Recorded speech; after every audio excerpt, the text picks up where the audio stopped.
Good evening, this is Bronson's by any means necessary NCAA March Madness bracket special. I'm doing something a little different than I normally would. Usually this is just for fantasy basketball and random ramblings about my day or my life, but I'm really, college basketball is like my favorite version of the sport of basketball. Basketball was the sport that I've loved the longest at first. I miss playing it. I mean, I could still go play it. I'm not that old, not that decrepit. I miss being good at it. I miss playing it. I used to play it every day. Yeah, I miss being good. That's the problem. I don't want to just go play. You know, it's just going out there and just shooting baskets. It's not fun to me anymore. I want to play like a real game, but I don't have any friends. So yeah, and I'm not going to start a game with some random kids who are going to embarrass me. So we are where we, you know, is what it is. Just like, you know, I would love to play tennis or pickleball was fun. When I was in Florida learning pickleball, it was fun. All these things are fun. I love playing sports. I just don't have any friends to do it. And like the weather here just sucks. It's another reason why I want to move to somewhere where the weather is nicer, so I can do the outdoor hobbies that I've always enjoyed doing and kind of strayed away from as I'm older. You know, pickleball, tennis. I got these nice tennis rackets that I bought years ago that just never ever get used. So, a couple of movies that I watched. I just watched Studio 666, like I said I would in part one of this thing when I did the West Regional. We'll be doing East Regional here. No, Studio 666, I went into it thinking it was going to be lame, you know, like a bunch of washed up sellout rock stars who are trying to stay relevant in the new world, an obvious shameless money grab, right? And I was curious why this movie is coming out now in March instead of around Halloween. But you know what, I was actually entertained. It was funny, you know, obviously they had the benefit of good writing, right? Because they're terrible actors. They're not winning an Oscar anytime soon or anytime in this lifetime. But they had good writing, they had some good jokes, and the gore, the blood was actually pretty good. Like there were some parts obviously that were a little over the top, but overall I was actually pretty entertained by the movie. So yeah, I do recommend that movie. And then I watched The Adam Project on Netflix. I was really excited by that. I mean, Ryan Reynolds movie, time travel movie, and boy, I had trouble sitting through it and watching the entire thing. I mean, it had a good cast: Ryan Reynolds, Mark Ruffalo, Catherine Keener. The kid who played Ryan Reynolds as a young kid was like a little Ryan Reynolds. He was great acting, and I thought the story could have. There's a lot of potential with that movie, but it just was not. I couldn't get into it. Like I said, I had trouble sitting through the whole thing and watching the whole thing, and didn't like it. So Studio 666 was actually better, a more entertaining movie to me than The Adam Project, and it hurts me to say that. But that's the reality. But anyway, let's get to it. This is the East Regional preview and breakdown. This is my my take on the bracket here. We got the 1 seed Baylor, who I don't believe should be a 1 seed. I don't like Baylor as 1 seed. There's another team who we'll get to later on in this thing who I thought should have been a 1 seed over Baylor, but Baylor is the defending champion. Quite possibly could be 2-time defending champions if COVID hadn't shut down the NCAA tournament back in 2020 that robbed the Oregon Lady Ducks of their championship. But it is what it is. Baylor is the 1 seed in the East, and they should have no problem getting past the 16 seed in Norfolk State. Norfolk. It's so weird how they pronounce those Norfolk. It's folk. It's spelled folk, but it's pronounced fuck. So, whatever. Norfolk State feels disrespected that they got a 16 seed, but really, they didn't play anybody. Their schedule their record was not that great. I think a 16 seed's a fair enough spot. Their conference is not any good. And, you know, Baylor may be suffering some injuries right now. May not be the team that they started the season as.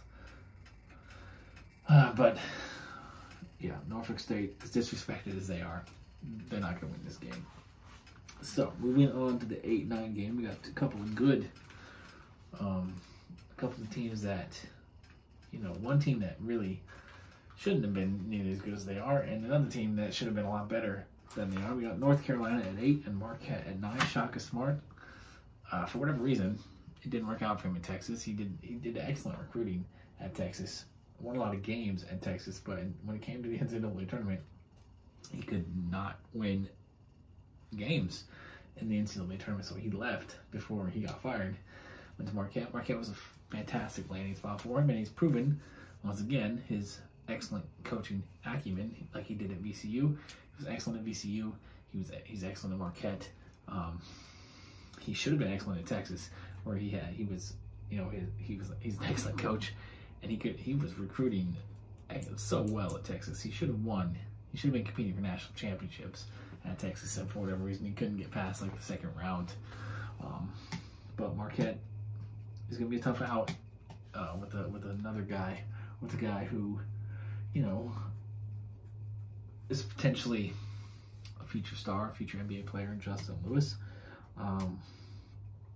But I think Marquette's and Shaka Smart's NCAA tournament failures are going to continue here against North Carolina. I think North Carolina's just too talented. I think North Carolina finished this season really, really well. Played like the team that everyone thought they would be at the beginning of the year. I like North Carolina to advance over Marquette. So in the second round, we have number 1 Baylor versus number 8 North Carolina. Now 5-12, the 5-12 game, we got St. Mary's from the West Coast Conference. They are the one team other than Duke, I believe. I know Duke beat them. I know St. Mary's beat them. I don't know if anybody else beat them.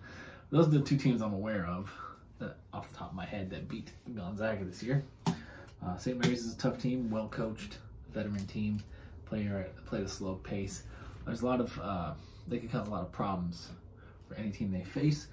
And the 12 seed they will be facing is going to be either Wyoming, who, Wyoming surprised a lot of people this year, very predictable, very efficient offense though. And Indiana, in Mike Woodson's first year, he got them to the NCAA tournament, something that Archie Miller, who was supposed to be the wonder kid, was going to restore Indiana basketball to its glory. Couldn't even get them to the NCAA tournament. I don't know why I'm having trouble with those 4 letters.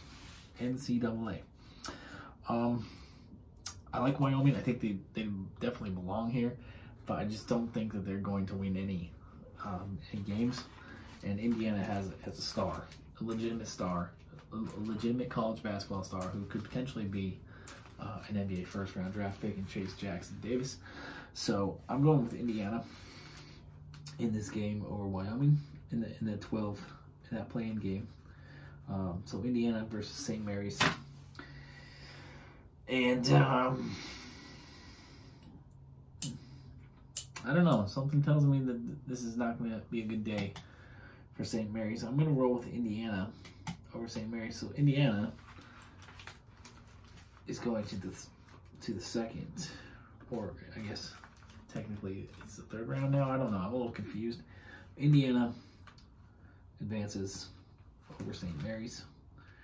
St. Mary's had another excellent season that will get overshadowed by Gonzaga. Next, we got the 4 versus the 13. This is the one game that I see absolutely no shot for the lower seed. This is UCLA at 4 versus Akron at 13. Akron is, honestly, I don't think Akron's very good. Akron's very young. Somehow they got hot at the right time and were able to win their conference tournament, but I'm not even going to bother really talking about this matchup, but UCLA is going to win by 40. That's my prediction. My pen is not working. All right, so we got Baylor, North Carolina, Indiana, and UCLA all advancing to the round of 32.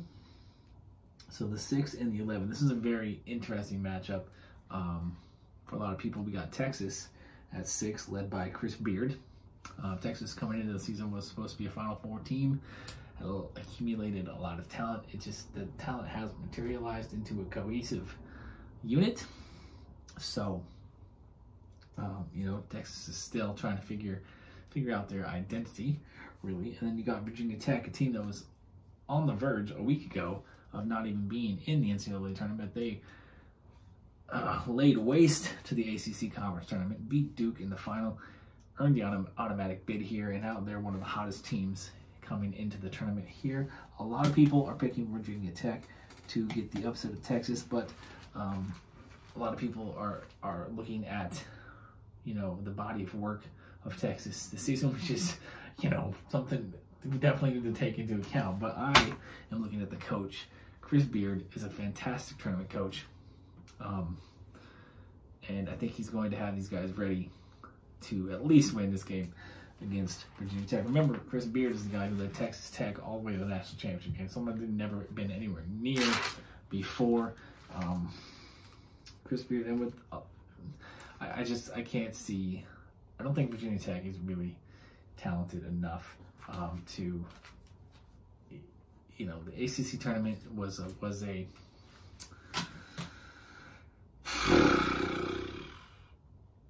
everything went right for them in the ACC tournament. They had, you know, they played back-to-back games.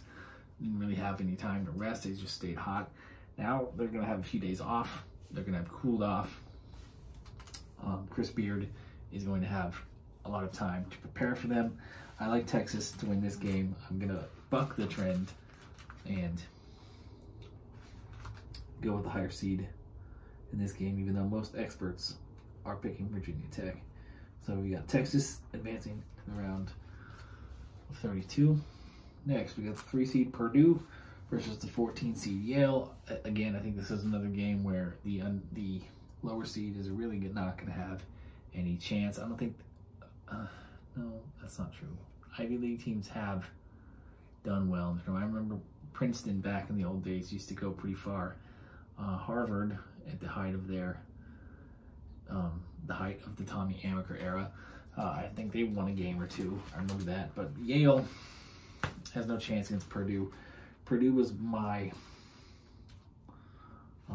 lot of people's NCAA champion prediction coming into this season.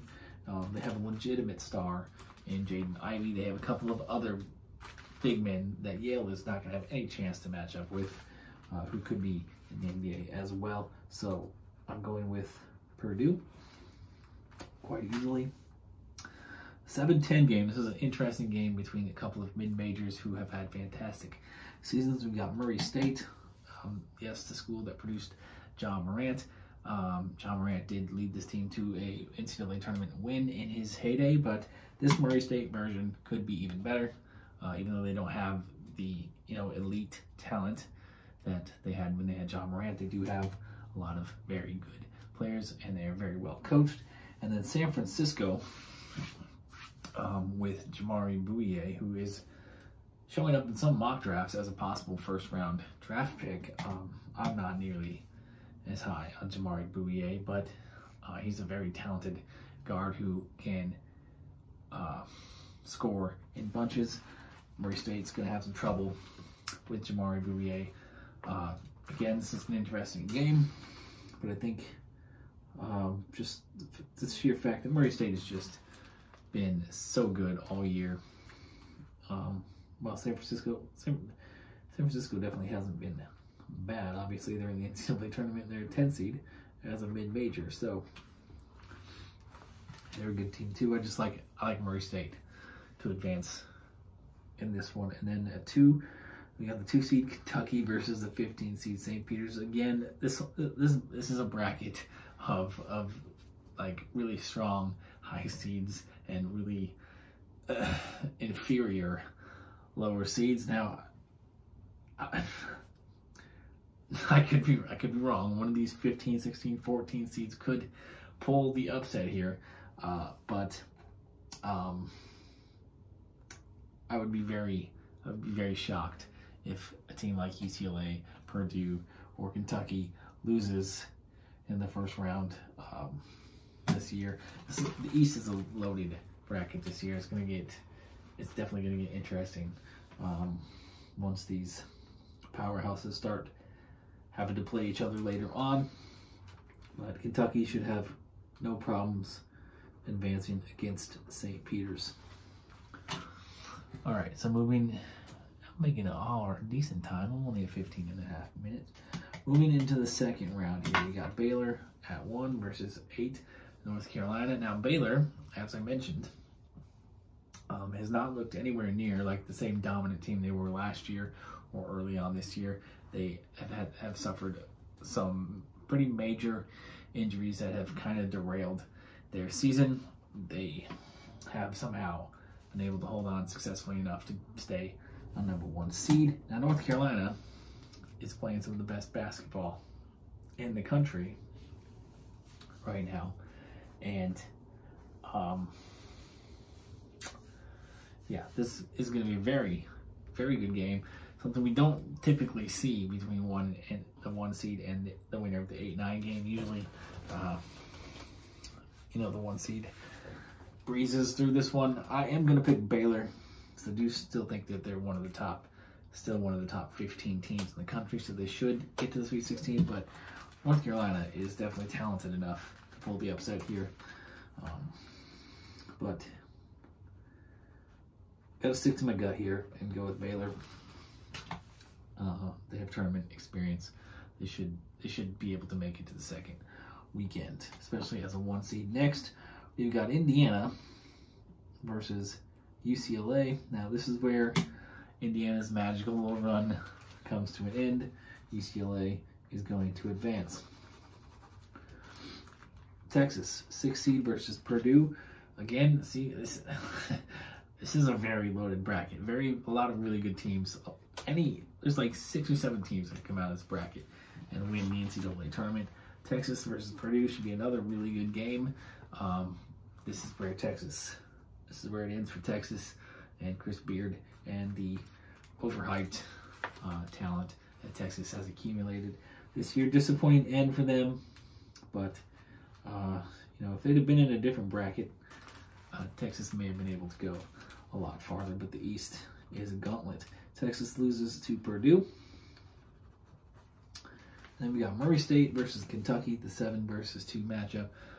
Murray State, again, I can see Murray State going deep into this tournament, but I think Kentucky is just too overwhelmingly talented. Oscar Tshiebwe is going to be too much for Murray State to handle down low. Murray State does all 4 of these round of 32 games in the East are going to be dogfights. Are going to be really entertaining games. I do think the East is definitely the deepest, strongest bracket in this tournament. Kentucky does advance over Murray State, though, and despite all the talent in this bracket, I've got the top 4 seeds all advancing to the Sweet 16. In the Sweet 16, we'll have Baylor versus UCLA.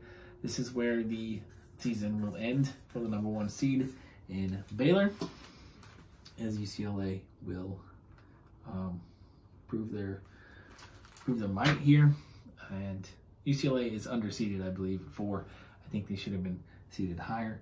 And Baylor was overseeded, as I mentioned at the top of the show. I'm getting tired.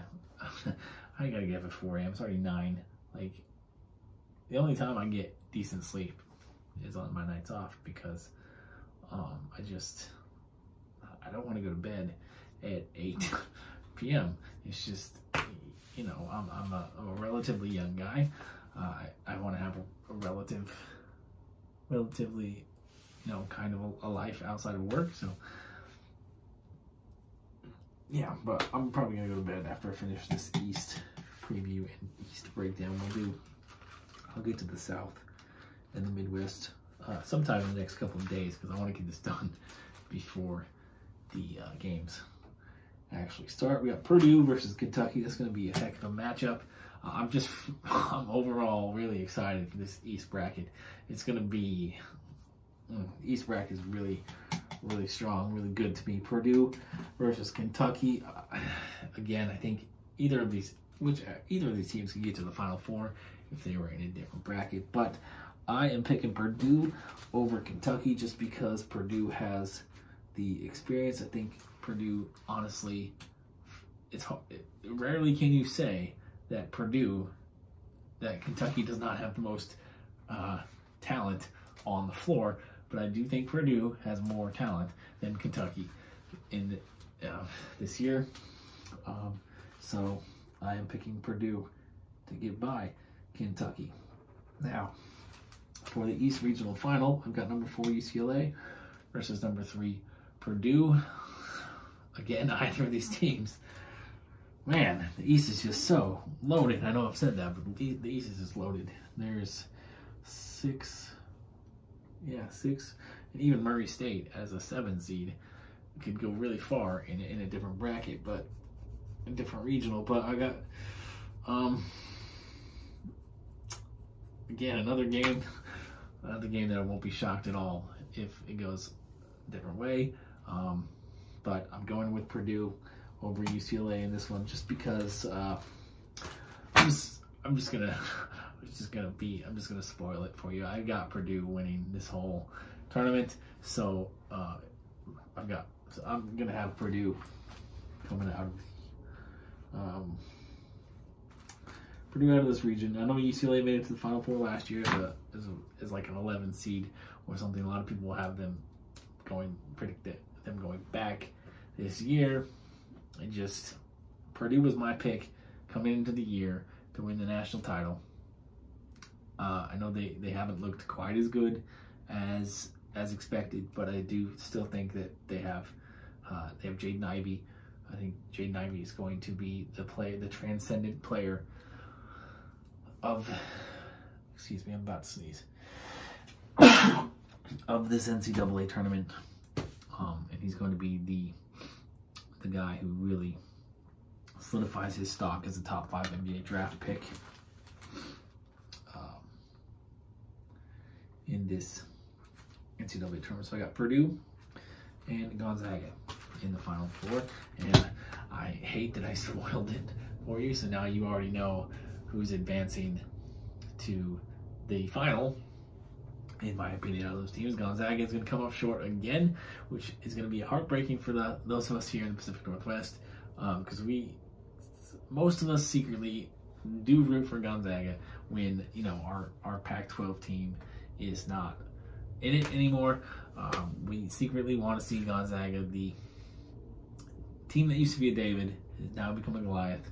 We want to see them go all the way and finally break through for all mid-majors and upset the establishment and win a national championship. The recruiting in Gonzaga has gotten to an elite level. They've become an elite basketball program. They've become the most elite basketball program on the West Coast. The rise of Gonzaga has contributed to the downfall of the Pac-12, in my humble opinion, because Gonzaga is getting all the elite players on the West Coast that schools like UCLA, Arizona, so forth and so on used to get, and they're no longer getting. Gonzaga is getting it. So, but I mean, what Arizona's done this year in Tommy Lloyd's first year has been nothing short of miraculous, nothing short of remarkable. And Arizona could win this whole thing. In fact, Gonzaga and Arizona could see each other in the national championship, which would be interesting because Tommy Lloyd used to be an assistant for Mark Few in Gonzaga up until last year. And a lot of people, honestly, are picking Gonzaga versus Arizona in the finals. So,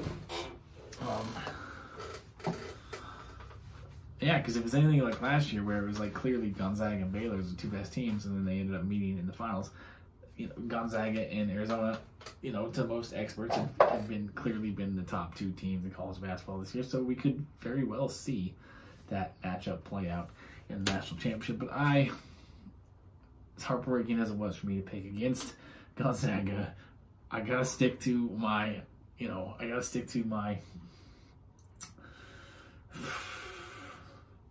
preseason prediction of Purdue. I mean, I'm stubborn. I'm a Taurus. I was born right in the center, heart of Taurus time. So I am very stubborn.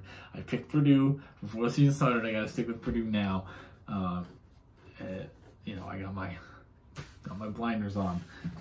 Sorry for Gonzaga. I wish it could have been a Purdue versus Gonzaga in the final, but instead it'll be Purdue versus Gonzaga in the semis. And, that's it. I'll get to the South and the Midwest regional. I'll try to do at least one of them tomorrow because I'm actually enjoying this. This is pretty fun for me. This is the most fun I've had doing these videos since football season ended. So I'm glad that I decided to do this, even if it turns out to be completely and utterly embarrassingly wrong, which has a 90% chance that'll happen. Oh well, I'm enjoying myself. I'm happy. This brings me joy, and I'm working on doing more things that make me happy. So I don't care. Peace, love, and nacho fries. Go out and get yourselves nacho fries before they are not around anymore at Taco Bell. Good night.